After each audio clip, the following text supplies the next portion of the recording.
Thank you, everyone. Thank you for that modeling session. I hope all of you learned something. I hope you got to see some of the modeling efforts that the U.S. Forest Service is engaging in, and both Carlos's example and Sally's case study and the work she talked about this year are all being funded by the NRCS and our collaborative work with NRCS. So that's really wonderful to have USDA be supporting this kind of forest soil moisture modeling work and work out on the landscape with the dynamic soil survey as well. So what we're going to do is take a break, and we will take the full 15-minute break, and then we're going to come back and convene. And we're going to take the rest of the afternoon to talk about what we've talked about today and how we move forward into turning our conversation today into products, potentially a general technical report, potentially a peer-reviewed publication, and even a book. And Rich Poyat and Russ Briggs will help me coordinate that conversation. But we have a set of 3 questions that we want to pose to you. We have a Jamboard that we've posted and sent you all in your email, that if you have ideas, that's a place that you can house your ideas, that we can collect them later. This session's being recorded, so we also can get them that way. But we really do want to move forward. I mean, we would like your full-on participation in helping with authorship, with helping with ideas, with all the different ways that each and all of you contribute to this effort. Is that good? Okay, with that, let's take a break. Thank you.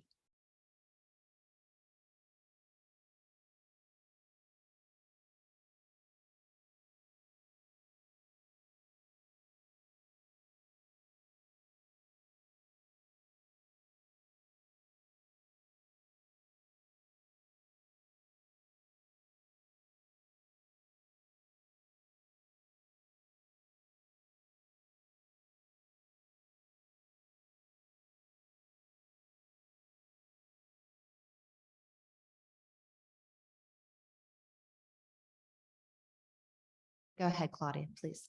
I would fund an interface to make this data more user available, based on aspect, where it is, all the metadata, everything there. So it's not just raw data. Oh, me? Oh, okay. Okay, hold on. We have no online audio I'm seeing in the chat. Did we get that corrected?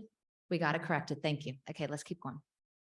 Okay, I can think of a couple of things. I know that ongoing there's research funded by NITIS. Mike is doing some things looking at how we make decisions based on data with short periods of record. I think that that's very important. I would like to see that continue, and I would like to see that made operational.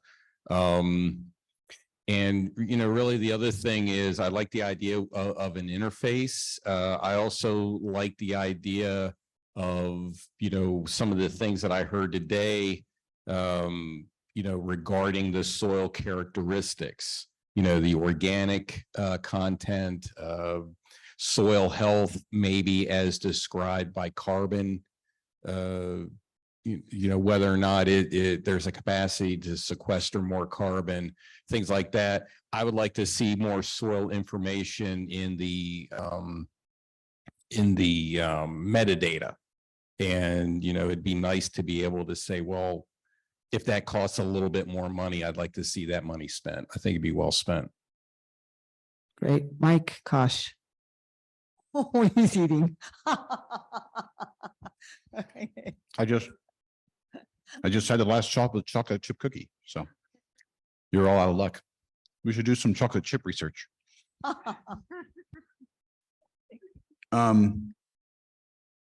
There's so many different ways. It's the integration of data across the different landscapes that really we need these silo breakers.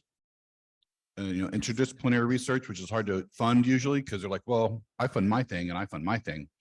And that linkage is hard to find a source of funding for usually. But it takes time and a lot of effort because it's someone learning something they weren't trained on. So integrators is a key word for that. And that's hard to convince someone to pay for. So I think we could jump into our first question. I'm thinking that we've already mentioned a whole number of needs that managers have for soil moisture data. Maybe we should just quickly list those because we've already talked about them.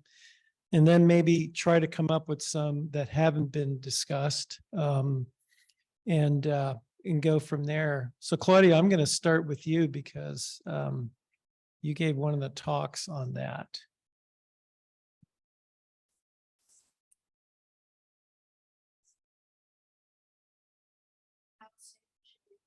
Prescribed fire back on the landscape. Thank you. Yeah, I should have given you, Thanks. I don't know. what I'm Okay. doing. Yeah, so one of our triggers for when we put prescribed fire back on the landscape is the depth of the organic matter. And so that feeds into soil moisture. So while we're at it, Culverts, go ahead. yeah, while we're at it, anybody here consider themselves a manager, a land manager? Raise your hand. So we got just a couple.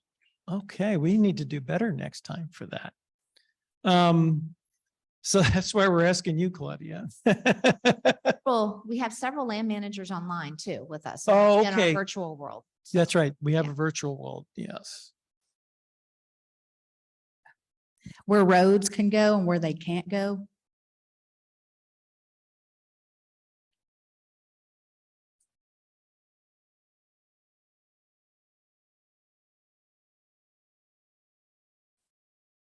Culverts. Culverts. Culverts, yep. Oh, recreational use, right? Yeah, yeah, so.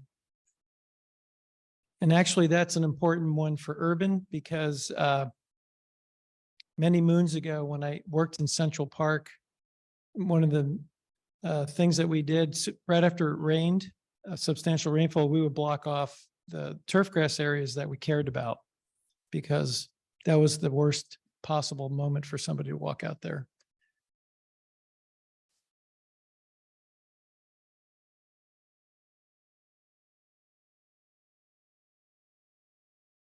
Anybody else? We can go to our,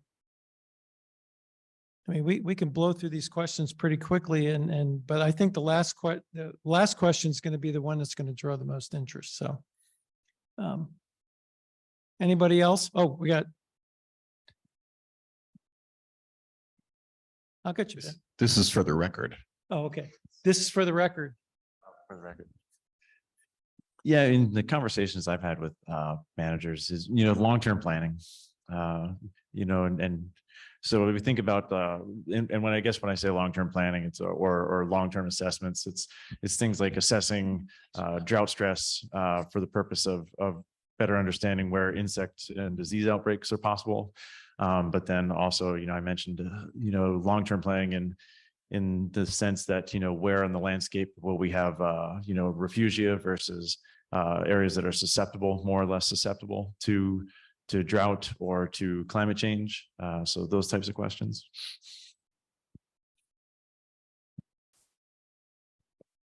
Forest productivity and variation across the landscape. Because it directly affects what ecosystem types are where across our landscape.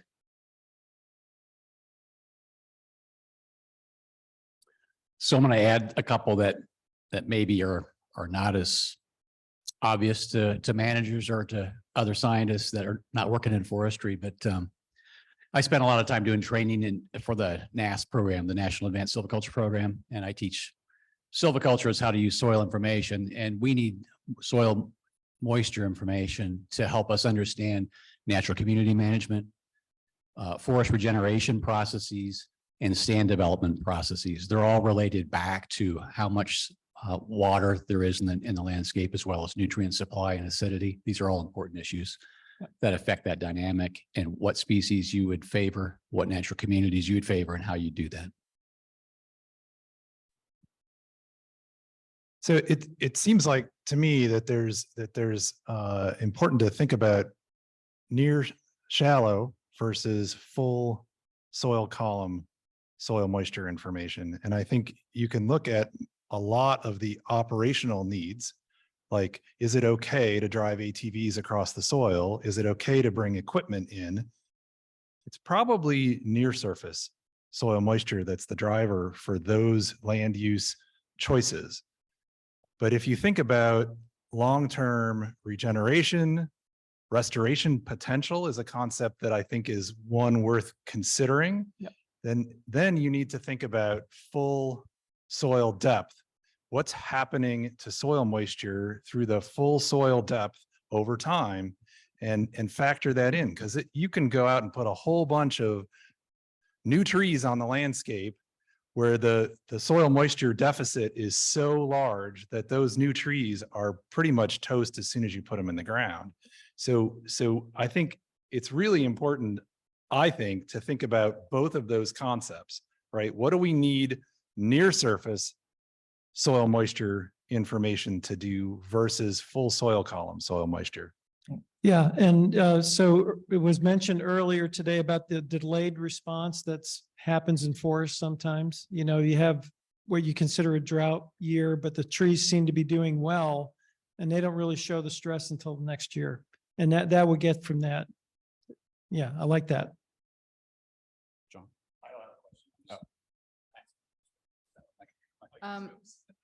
I don't know if anyone said this yet, but I'm working with the California Department of Water Resources, and they're interested in using soil moisture to improve runoff forecasting and also just to have situational awareness for the antecedent conditions in the watershed. And then there's also the FIRO effort, the Forecast Informed Reservoir Operations. They use soil moisture data as well.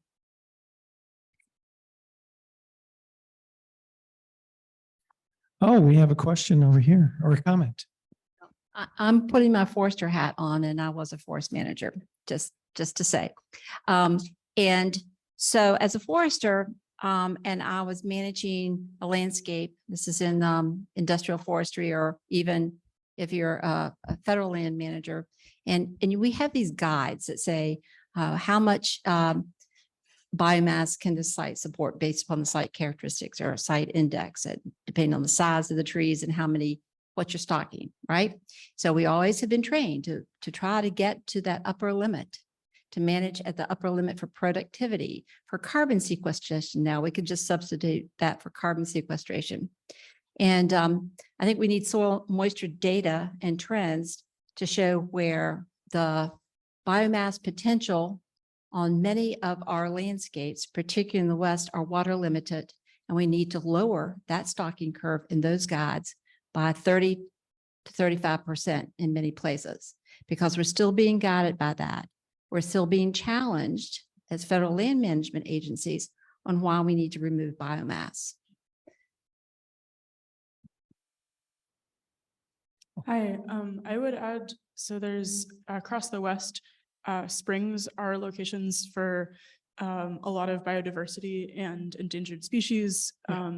And so I know multiple land managers across multiple agencies using soil moisture to monitor springs and soils around the springs, especially in meadow communities, which are highly important.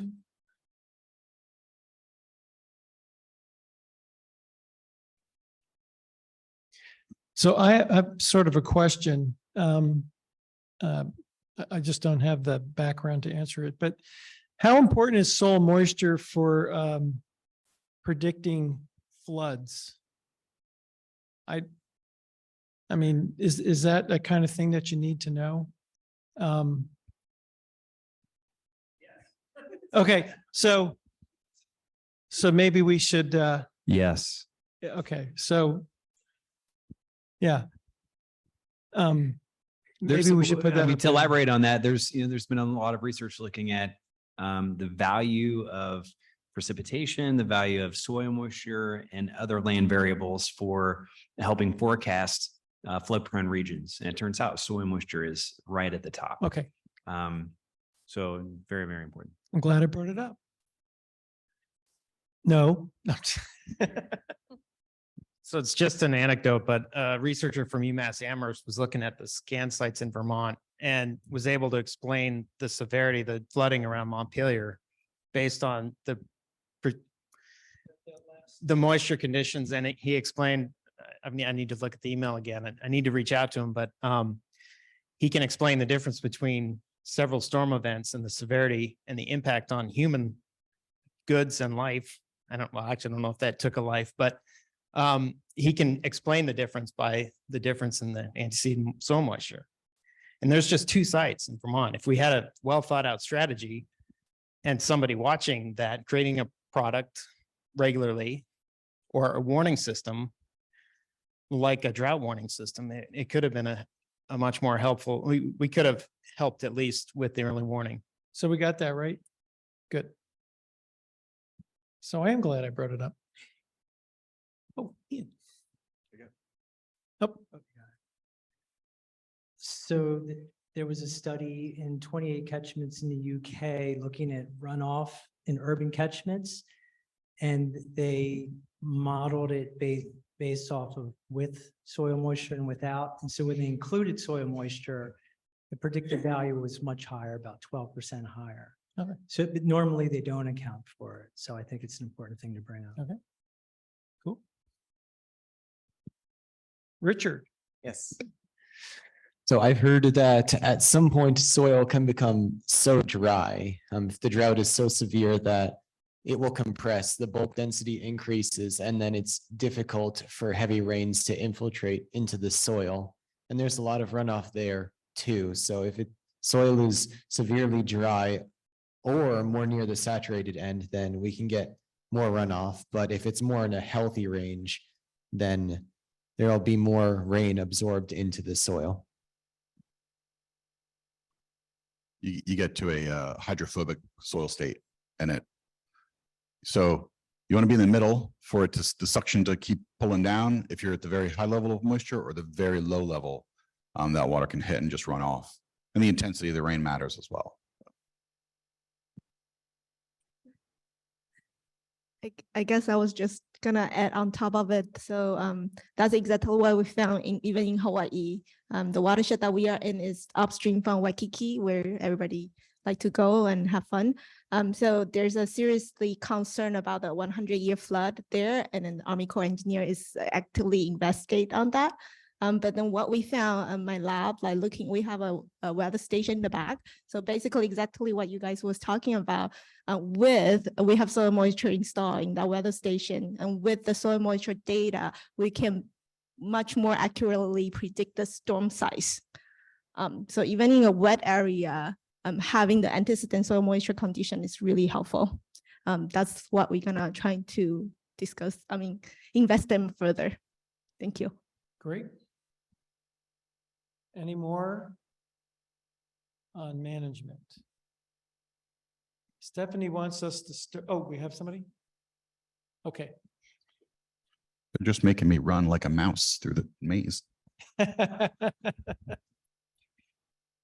I think that if we know the type of soil, as in the texture, and we know the total amount of water that will make that particular type of soil saturated, and we know the soil moisture at that particular time, and we can predict the precipitation that we are going to receive, then if we have all this information at hand, we can predict that with this type of rain or precipitation that we are about to receive, and at this point, at the soil moisture that we have now, we can have this amount of flooding that is going to happen. So I think that the soil moisture is very important. Thank you. Do we want to move on to the thing that's on the board? Yeah, we're gonna go, that's where we want to go next. So we all can read, but I'll read it anyway. What specific action items or products should come out of this workshop? We've done a lot of thinking about this, but we wanted to hear from you all as well. But to make it a little bit more, to quicken up the pace of the discussion, I was thinking about throwing out a couple of ideas, and then we can go from there. We could totally shoot it down or say, yeah, kind of like that idea. So there was this the framework that we showed a couple times we've discussed, and I didn't mention this to you, Mike, but I was hoping that you can do like a 1-minute synopsis of how that was brought together and what its intent was, you know, that sort of stuff.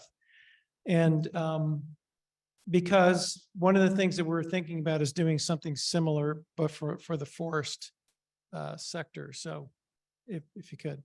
So the strategy document, Yeah. like The framework, yeah. the framework. So what you're looking for is action, right? You want to have action.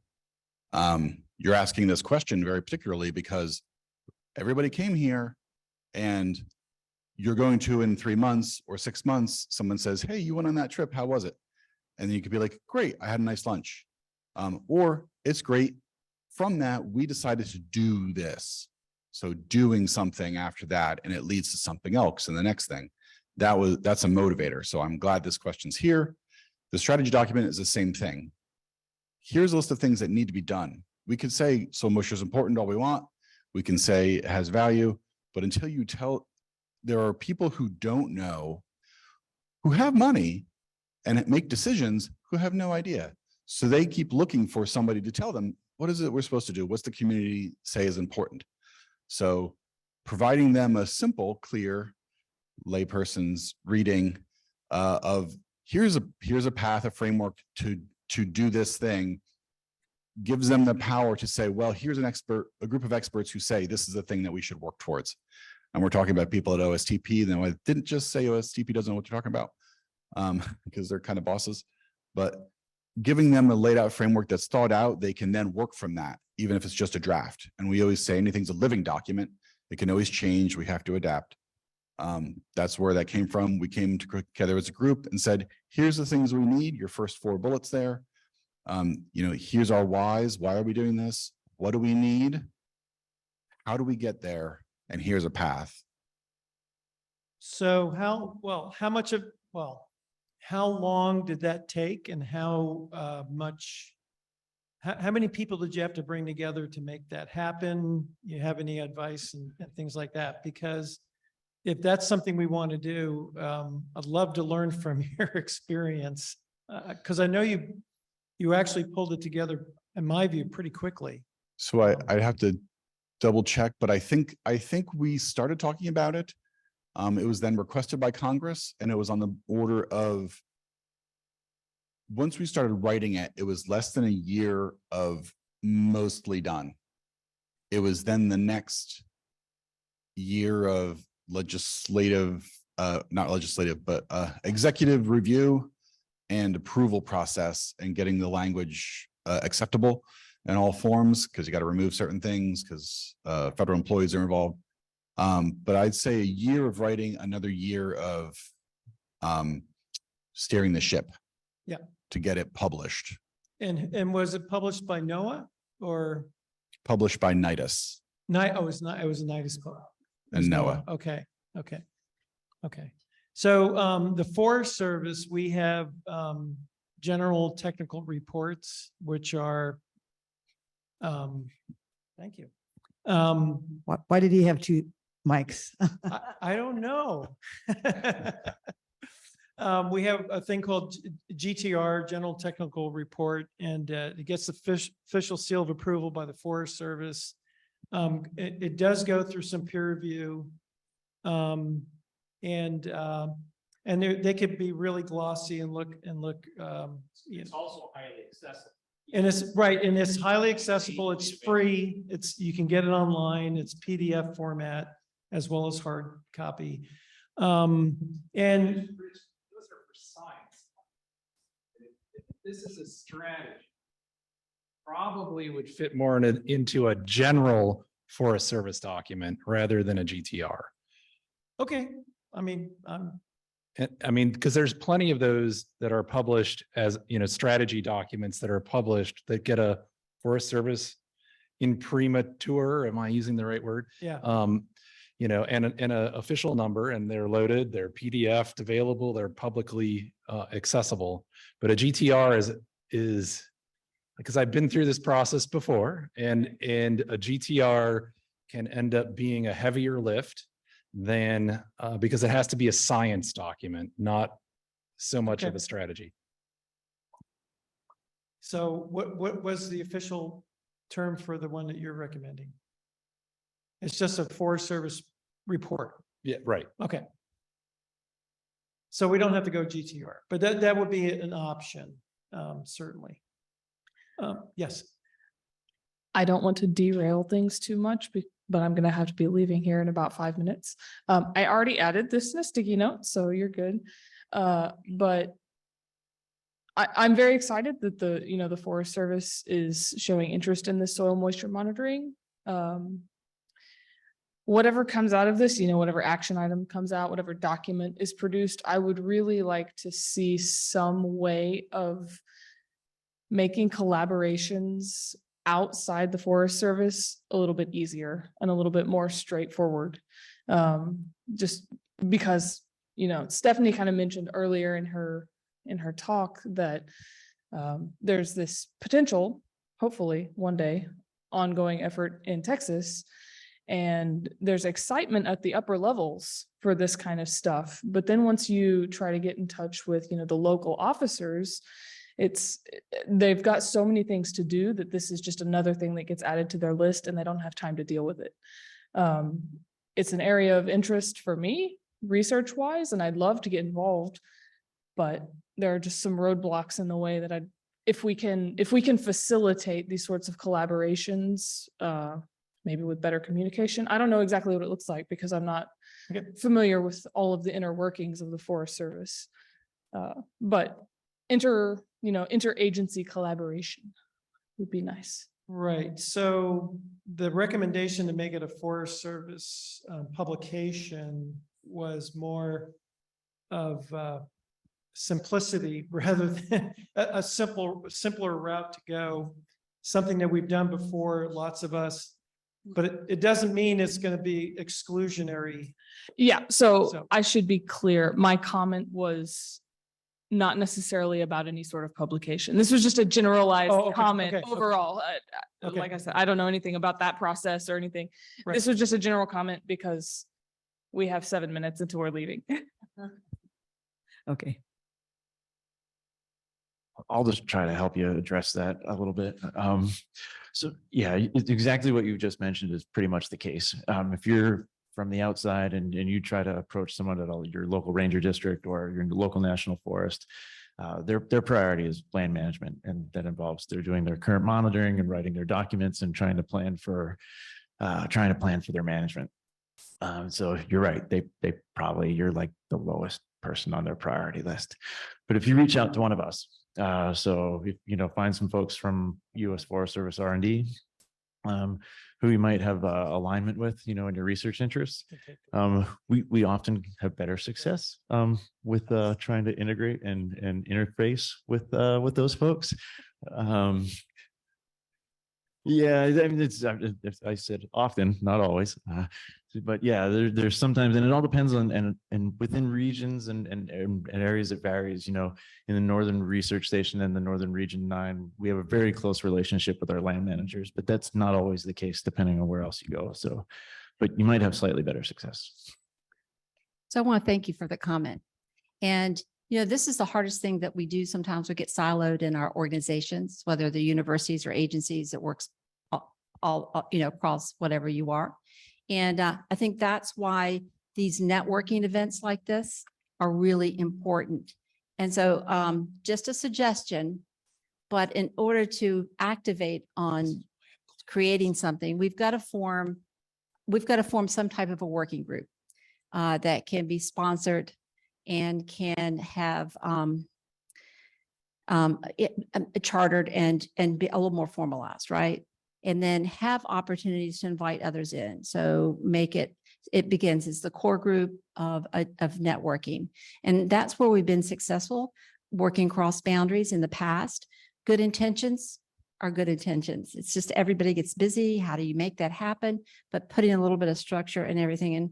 And I would invite my friend Mike Kosh to join in helping to think about how we do that. I'll say one, I know Simon has a microphone, but so you have it. So I ask you all to think about, how do you consume things currently besides food? Are you checking Twitter? Because it doesn't exist. It's X now. Are you watching YouTube? Are you reading the paper? Who's reading technical reports besides Chris? I mean, really, who wants to do that? Are you reading journal articles? What is the thing that you're reading to get your next idea? If you're a researcher, or to make your next decision as a land manager, how are you making your decisions? Where is your input coming from? We want to attack those avenues because that's how we are going to move. That's how you get something done. I'm not going to wait around for OSTP or OMB. These are all big, we're Department of Acronyms, by the way, to say, oh, this is worthy. We want the public coming forward saying, this is what we need. We have Kent's story of a journalist asking Jordan, what about soil moisture? We want this to be the topic that helps push the ball down the field. How many metaphors can I do? I don't know, a lot. But we need a clamoring for this data and this information at anywhere, including forests. And Rich and I had a brief conversation about, this isn't Forest Service. There's lots of forest owners. There's lots of land managers across different agencies, as well as private companies, states. These are all different groups. We need to engage in all those. And if we wait for an approval of a working group, we might not want to do that. We just kind of come together and start putting these ideas into action with what available resources we have. So having ad hoc meetings, working groups, let's all get together at this site, at this meeting, and start pushing the ball forward is one way to make things happen faster. But the entire time you also have to remember the money does have to follow at some point. So you're pushing forward to get that funding to make the resources really go in place, and think about how we can make that happen. When you go to meetings, bring it up. When you go to have side conversations or you're at any workshop, mention, oh, I was at this forest workshop and they had this idea, and maybe you gain 1 or 2 people every time, but eventually that's going to be a mass that you get to. It took 8 years to get to the NCSMMN strategy document. So you got a little while, but start building. So how each many day. years for the next one? It was about 10, right? From nothing. And the same thing is true of 8 or 10 from now. What? 10 from Oh, it's 2021. 2021. So, and if you go to the groundwater monitoring network, which is a precursor to the soil moisture network idea, they took about 10 years as well. So from initial idea, pushing through and building the consortium of people necessary. So, but here's a good place to bring this up. So we do come up with a strategy, what you're calling strategy. Would it be more, I don't know, more influential if it were tied to the current strategy that you did a lot of good work on? And we would call it something like, I don't know, an addendum or an appendix or something like that? Or would it be better to just have a separate, or it wouldn't matter having a separate document? I would suggest you start with what, right now I don't know. So right now I say make a white paper of the people concerned about it, and then look for somebody to publish it or put it out or sign off on it. Because that's kind of where we were. We said, we have this thing, and people will agree once they were able to read it and say, yeah, we'll sign off on that. That looks good.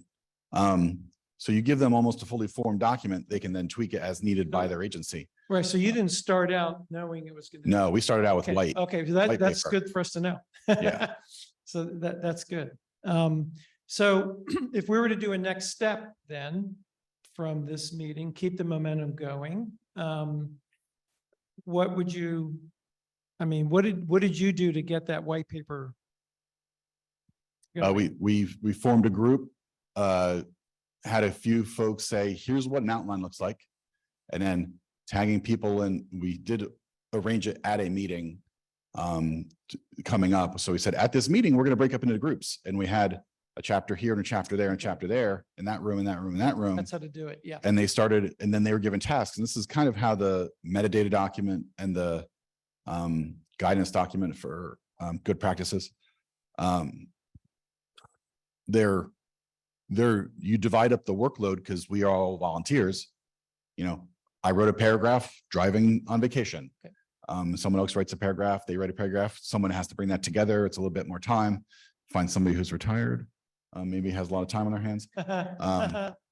But yeah, you just start. You want to get text because it's easier to get someone to agree to something once they can read it. Yeah. And then you can get sign off, and you can get multiple agencies even. So we're going to probably need to have another meeting with a group of people that are interested in contributing. And yeah, and I would, yeah, you know, say you have another meeting in a year, and in between that time, work on it. You know, develop your outline, start assigning people, have them do the background work of what already exists out there, and engage with the community in different ways. Coco Roz, Warehouser. So between things like now that. and next year's meeting, it would be fruitful for us to have a subgroup or some sort of a writing group and just start working on an outline for the next meeting that we can all then talk about together and see who wants to contribute and that sort of thing. Yeah, Is that- I would call it a steering group. Steering group. Can I just add on that, which is, I think what these guys did, because I came in late in the game, and I do think it's the way to orient this is, so sure, maybe you get an outline for the ultimate thing or something, you have some sort of ultimate concept, but really starting, well, what do I need to do right now? Which is, I feel like the first thing this group needs to do is get a vision statement. What's the vision? Where do we want to be? Okay. And I will say, we all kind of tend to stay in the space of why we need it, because we all know why we need it. And that needs to be documented, but really less time should be on why we need it and what we want, but on more on what it wants to be, what we want it to be. Okay. Okay. And then how do we get there, right? That's what the strategy document provides, is it's the steps of how to get there. And we're gonna give you a chance to talk. Okay. Okay, thank you. So I was just thinking, right? So part of my prior work also had to do with spring load restriction. And then if you wanted to move soil moisture further into the forest, perhaps there's value to attaching to that because there's funding already associated with that, with the road weather information system, et cetera. This all has to do with the road repairs. So that's why these restrictions are there. So there might be some way to get these soil moisture probes into the forest, maybe a little bit closer to the road for now, but it could be still dual use. And it would even have some benefit for our experiment. We got rained out in the Tom Swamp on one of them. If there had been a probe there, we would have remotely found out, oh, that so much is really high, it's probably flooded. Maybe don't take that road. I mean, it's anecdotal benefit, but also there's some established funding resources for monitoring this. This is for all these unpaved roads and forests for the logging and just the Forest Service access to the roads, how soon they can come back in there after the winter. I know it's mainly more for the northern parts, but it will be a start and relatively cost of putting in a probe would probably be offset by reducing the need for road repairs, et cetera. That might be something that pays itself off. So that would go into the, I just had it. We want to, one of the things that's what is needed, and you put that as part of your road, again, pun, your path forward. So when you ask the question, ask the question, how far do I need to go into a forest to put my station to be in the forest? Well, there's a research question there, but just knowing to ask that question is an assessing of needs, an end user listening session, which we've had for soil moisture in general. You roll that out, and this next year, have a forest users, invite Warehouser, invite all the pencil makers or whoever, and the fiber producers, because they have needs too. They're a part of the story. So a needs assessment is the thing. One thing. You need a document to tell you how to put a station into a forest and have it maintained easily. That's another document that's specific, short, maybe a pamphlet.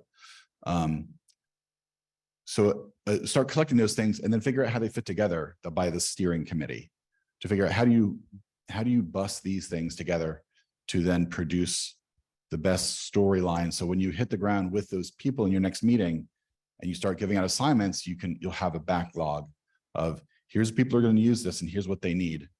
And this is how so figure out how to address it as the community. So I guess I was thinking more, if we have a document or a vision statement, what are the kinds of things that might go into it? So I don't know if I'm jumping ahead, but the three things that came to my mind that I've heard at this conference was taking into consideration the biology. So of course I'm biased towards soil biology, but I also heard Cynthia mention the, tree ecophysiology as well, and those feedbacks. And then the thing that I keep thinking about that I haven't heard a lot is a plan to leverage proactive tools to improve soil moisture. Because I think they're out there, like whether it's, preserving micro refugia of moist habitats or making sure that we're restoring mycorrhizae, whatever it is, like I'm sure there's a raft of them that we could think of. And then the third thing that comes to mind that we keep talking about is scaling and how things scale up or down. And I think it was Noah who mentioned like having sort of these micro arrays, or you have the transects across like slope gradients, but having some kind of system where you could have more easily deployable soil moisture probes and things that then feed into the bigger station so that you could understand across different types of gradients. It could be a disturbance gradient, it could be a slope, it could be something else, where you could study that for a while and know exactly how it's feeding into that bigger station.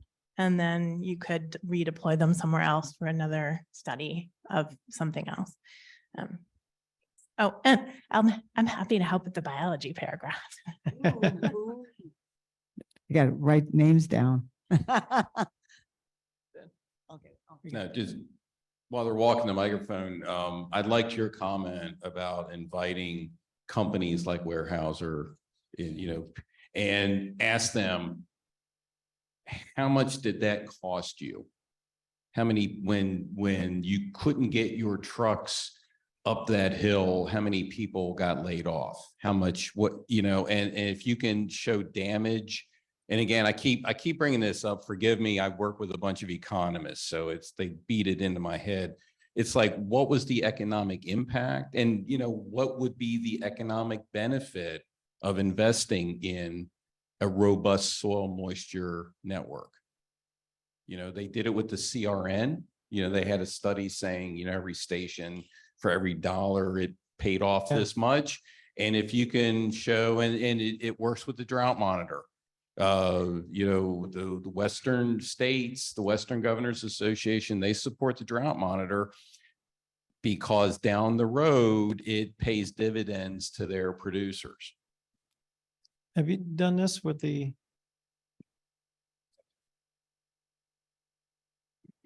So our bullets like 8 and 9 were citizen science and commercial partnerships and outreach. So we haven't gotten there yet. That was soil moisture for us was less immediately financially tangible, I think, whereas there are really obvious partnerships within forest domains.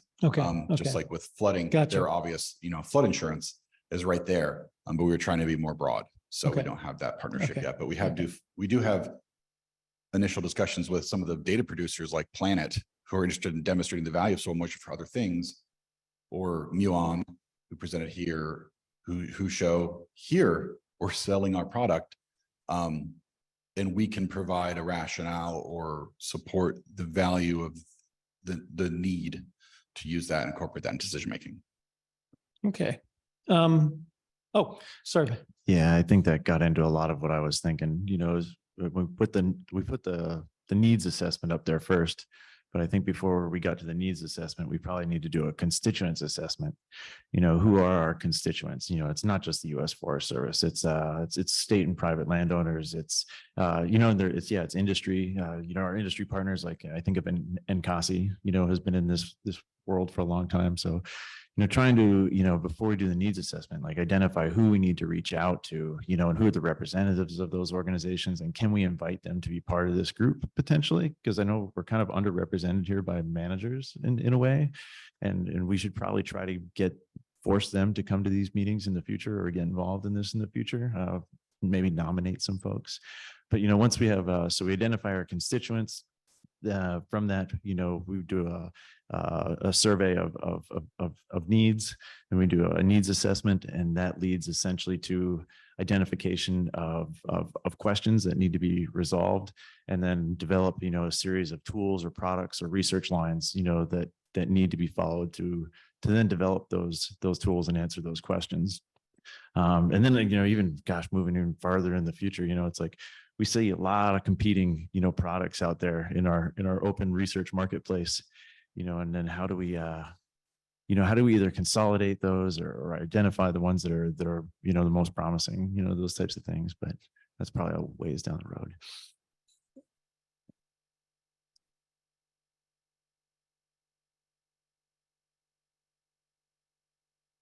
Anyone else on this topic? So I'll ask you. Yeah. So if you're looking at a white paper, a vision document, might have been a word we used at the beginning, and then you find a home for it. And I would say that to me, a Forest Service is a logical home. It could be done in coordination with NCSMN. If you can corral other signees, great.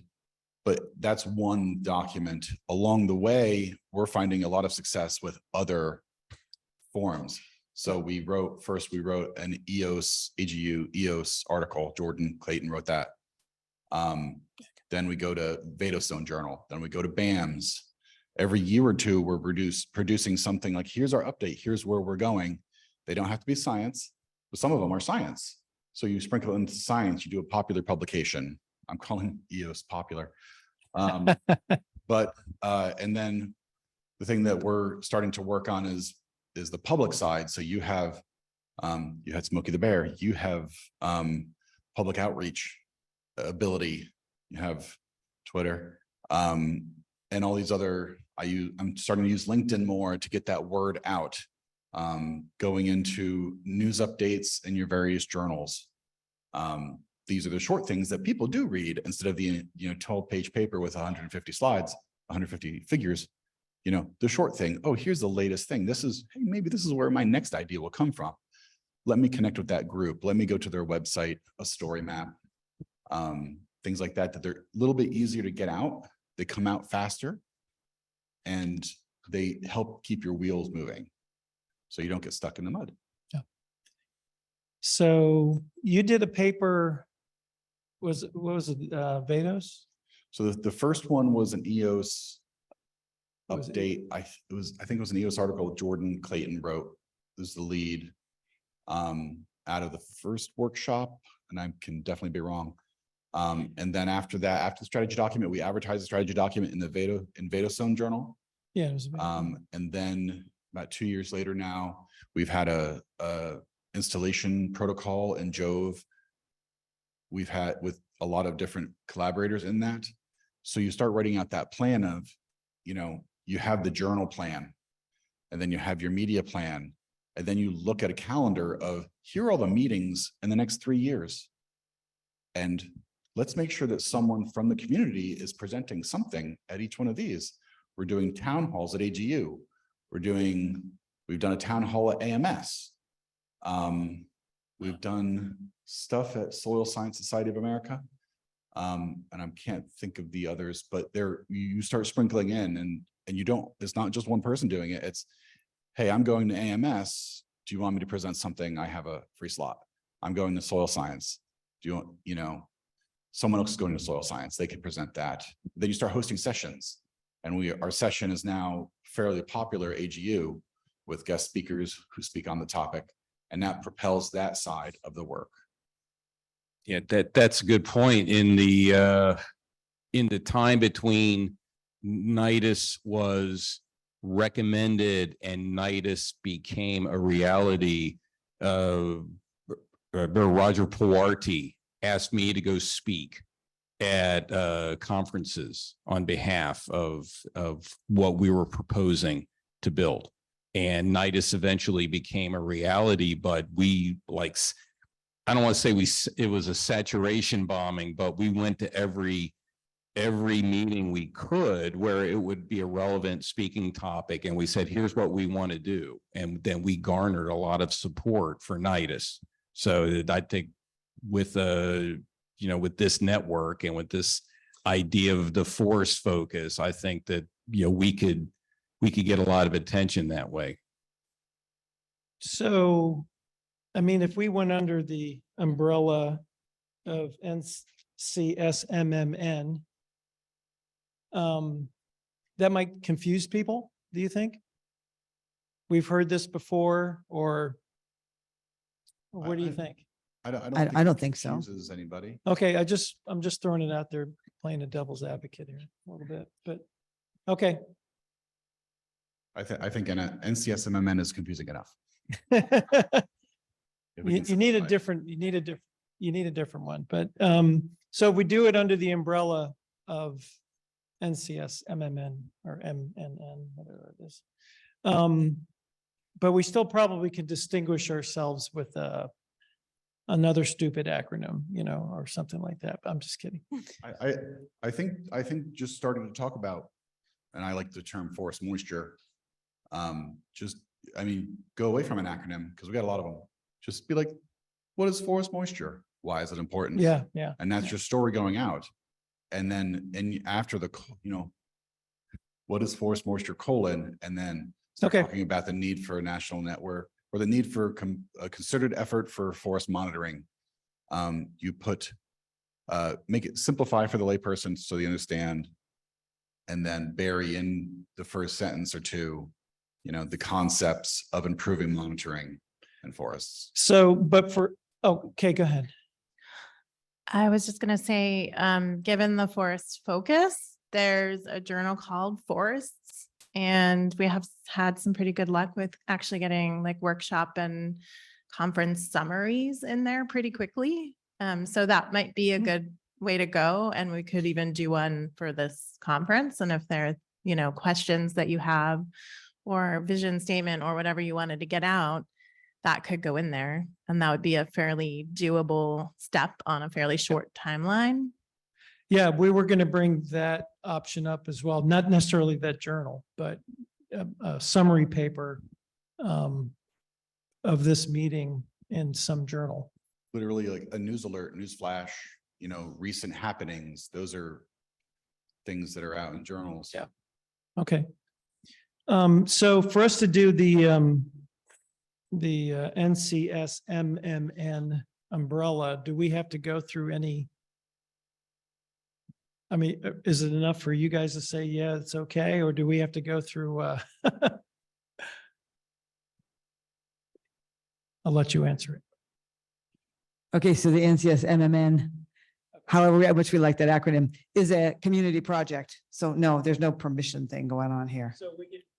Yeah. So yeah, let's not get bogged down by that. We can find the channel. It's Okay. more about what we do. Okay. All right. I just wanted to make sure. All right. So I have a question with respect to the socialization process.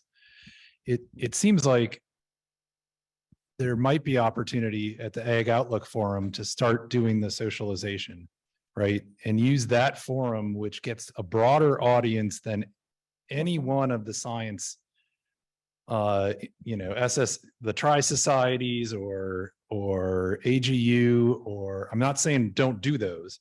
I'm just saying, is there an opportunity February 2024 to pick that, get a session that is usually reasonably easy to get, and use that as a target?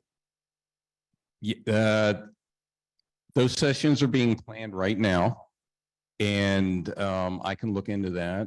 I would probably try to get Economic Research Service to be a partner in that too, because they have a very strong presence, and I can make a recommendation that they look at the value of soil moisture. How is that, what type of impacts are important? The climate change aspect, are we monitoring? I mentioned the carbon sequestration, is that something that we should do a deeper dive in to support the administration's mandate of addressing Western drought and wildfires, things like that. So I'm very creative, but I'm going to need some help. So I'll start working on that tomorrow.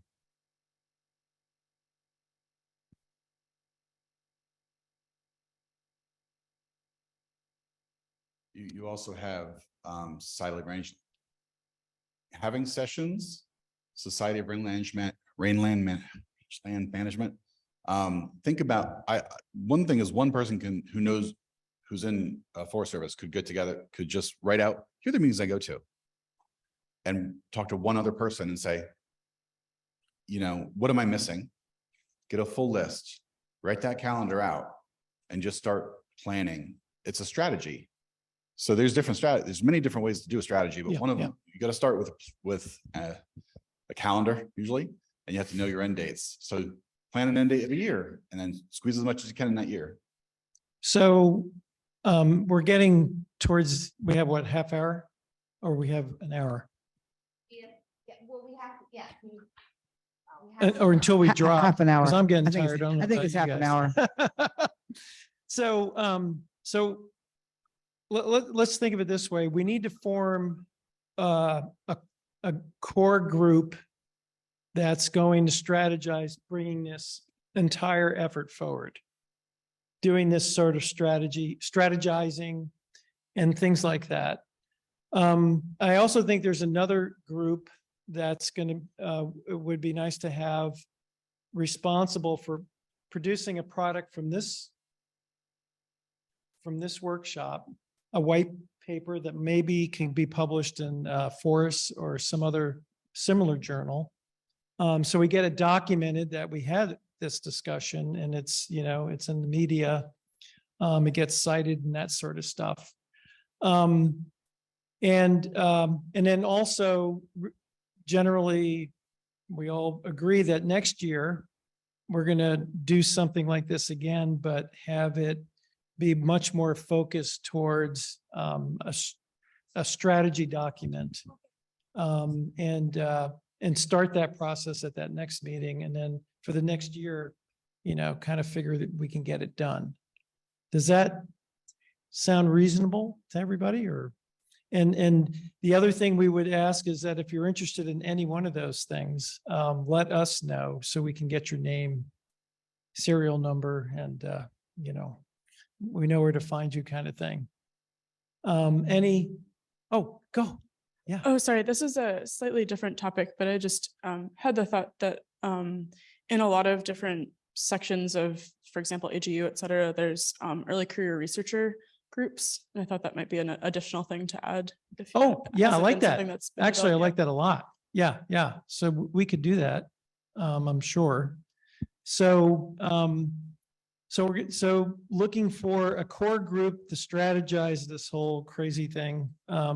And then also a core group that would be tasked for coming out with a product from this meeting that summarizes everything that we've kind of talked about and have done, that can get published in a journal like Forest, or if anybody else has another idea. So Mike, what journal did you guys publish in again? So the first one was AGU EOS. That's a newsletter type. That's like a 2-pager kind of thing. That was it was short. Yeah. Then it was Vedostone Journal, a regular academic journal with I think it was called a research update. So it wasn't a science paper. Yeah. Okay. And then BAMS is more of a popular science journal. You have that, but then Jove is it's a procedural journal. So it showed you how to do things. And in the meantime, we have other people involved. As they're writing things, they'll refer to a strategy document now, or people would talk about the emerging network, or they create a web of interconnectedness so that people see this community rise and see that, and you start calling out the needs. So I would do multiple journals across a variety of. Okay. So we'll have a writing team. We'll call it a writing team, and they can come up with a strategy for getting the word out in different places and different forms. Okay. So that's two groups, core group, to strategize moving this whole thing forward, and probably for planning next year's meeting. And another writing team, we'll call it a writing team, to come up with a summary paper that's like what was it called, a research update or something like that. There's a lot of journals that do that, and possibly other outlets as well. So how do we want to do that? So I'm tired. I know you guys are all getting tired. We all have your email address or any preferred way of getting in touch. If you're really serious about working on either one of those groups, let us know.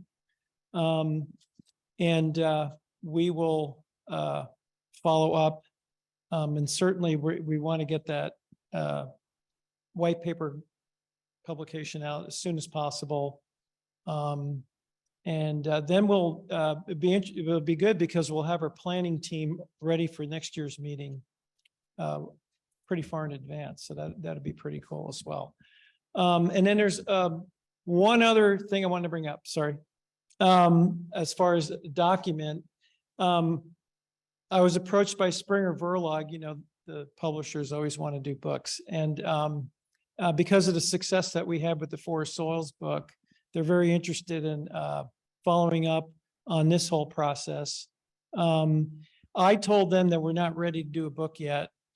We still got some more work to do, but we might want to keep that in mind, and that's a possibility. And if we were to do a book, we would probably have a separate meeting where we're very much targeted inviting people that are going to work on separate chapters. So we a priori kind of figure out how that's going to work, and then we just bring the people there that we think is going to be able to make it happen. Because otherwise, it'll take years. I've been involved with a lot of different book projects, and the ones that get done quickly are you a priori kind of figure out what the chapters are and who's going to be working on them. So anyway, just wanted to mention that as well. I don't know if we all have the energy for this, but I was wanting to share an aha that I've had for today. And I was thinking maybe it would be good to go around if people want to share any ahas they had. I think specifically about forest soil moisture monitoring. Are you guys up for that as our last little round of thoughts? No. Okay, I'm going to share my aha. If others want to share something, but it was super aha to realize that this, again, is not just forest management that we're talking about, foresters.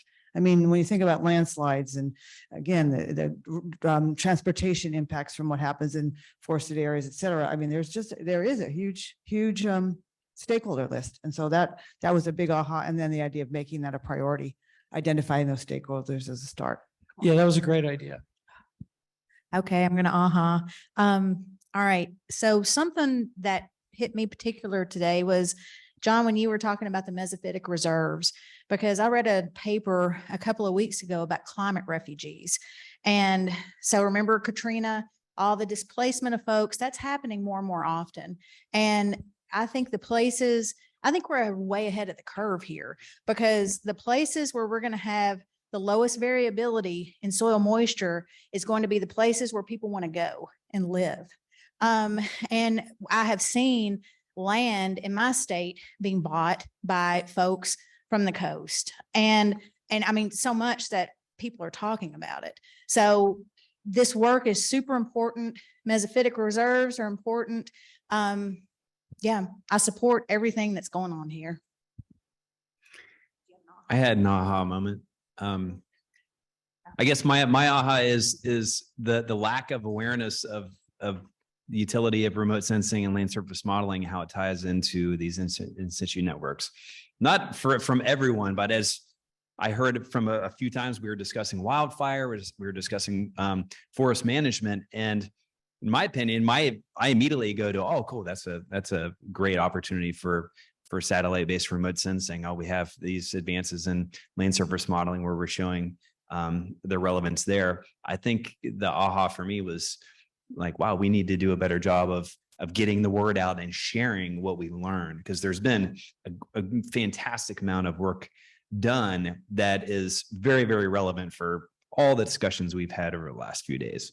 And I was talking with Andres and Cam earlier about this. We're like, wow, we really need to do a better job of getting the word out and sharing the great work that we've all done. Because I think it can only, increase the impact of the value of the networks and the forest management and wildfire forecasting and all that. So that's my aha. Yeah, so I guess kind of along those lines, my aha is that, looking at some of the products that were presented today or over the course of the past 4 days, is like all the things that I thought we would need to do as solutions, like some of them are way farther along than I realized. And so just the awareness of that was really lacking on my end, and even just the fact that the number of maybe I shouldn't call them competing products, but just like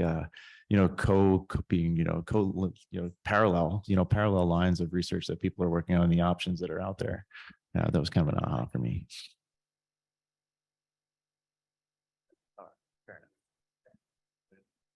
I have more of an announcement than an aha moment, but I guess it is amazing to me how much is going on and in worlds that you don't exist in, and it's neat to see that.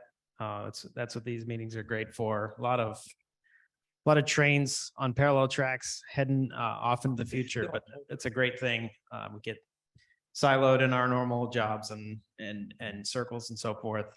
So it's encouraging. It's fun as a network manager to see that. The announcement part is that NRCS has been tasked with putting together Snowtel East, an Eastern Snowtel network. I can say that word. Huh. I mean, whatever, it wasn't me, but I'll bow. Anyway, so there will be more opportunities. There will be more data to just plain be more sensors on the ground from other needs, and we'll piggyback off the desire, I think, for snow depth and SWE data desires on the east in the eastern mountains. I think right now it's a New Hampshire, Maine, Vermont effort, but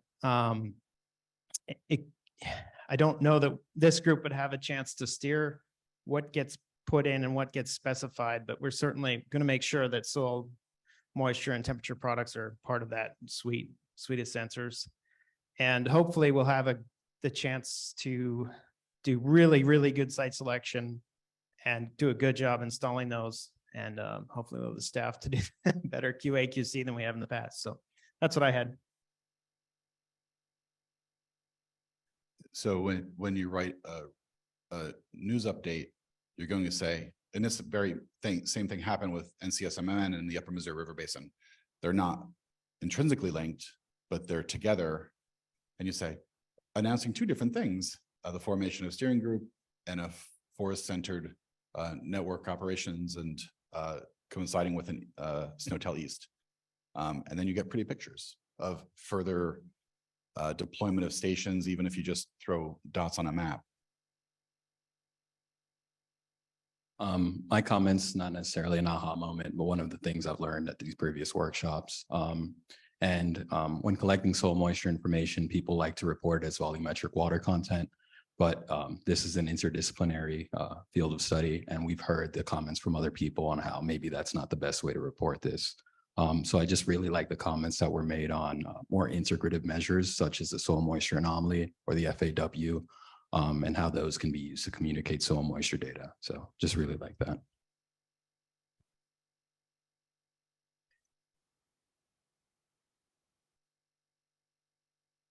So how are we doing?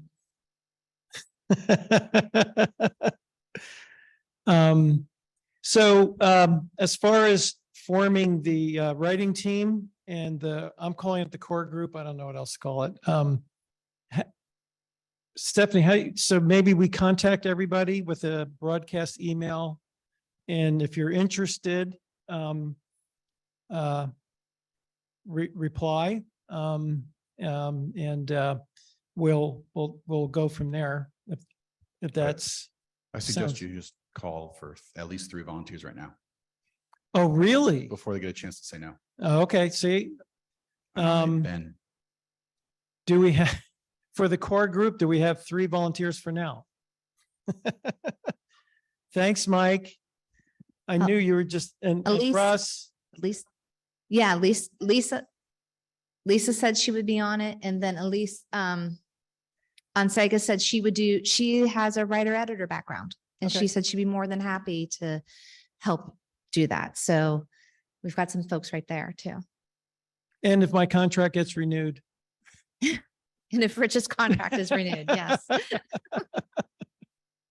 So that was for the core group.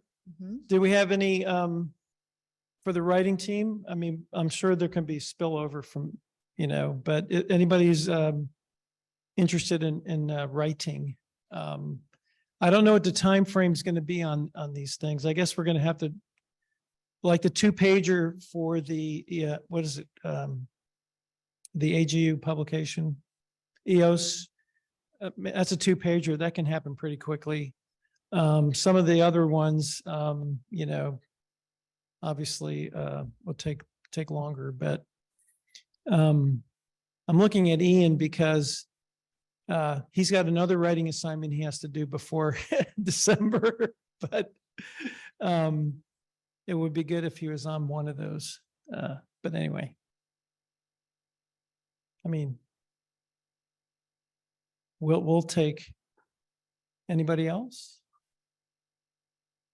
Okay, in a core group. Okay, yeah. We got, everybody wants to be in a core group, nobody wants to be in the writing group. And I don't blame you at all. So we'll send emails out for that part. Okay. Anything else? Anybody have any other closing statements? I mean, it's been a terrific workshop, I think. And thank you all for the input. You always you always know you're going to learn something at these things, but I really learned a lot today. So, and that's because of your input, and it's been really great. Oh, Marina and Mike, no kidding. Yeah. I'm going to start calling them tree huggers now. I never thought that would happen, but I'm just kidding. So, and also, of course, Stephanie, we should have applause for her because she really unbelievable. And of course, Russ and Carlos did a lot of work on this as well. So thank everybody, and safe travels, please. And we'll be in touch. I promise you that. Yes, thanks to all.